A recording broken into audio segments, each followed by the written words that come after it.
ইসলামের দৃষ্টিতে জাহান্নামে যাওয়ার কারণ মূলত এমন পাপ ও অপরাধ যা আল্লাহ স্পষ্টভাবে হারাম করেছেন এবং অনুশোচনা ছাড়া মৃত্যুবরণ করলে তার শাস্তি হতে পারে কুরআন ও হাদিস অনুযায়ী কিছু গুরুতর অপরাধ যা জাহান্নামে নিয়ে যেতে পারে। নিশ্চয়ই আল্লাহ তার সাথে অংশীদার স্থাপনকে ক্ষমা করেন না, তবে এর নিচে যা কিছু আছে তা যার জন্য ইচ্ছে ক্ষমা করেন। সূরা আন-নিসা 48।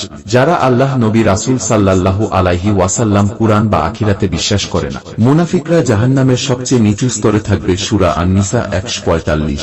যে ব্যক্তি কোনো মুমিনকে ইচ্ছাকৃতভাবে হত্যা করবে তার প্রতিদান জাহান্নাম, যেখানে সে চিরস্থায়ী থাকবে। সূরা আন-নিসা 93। যারা জাদু চর্চা বা গণনা করে মানুষকে বিভ্রান্ত করে। সূরা আল-বাকারা 102।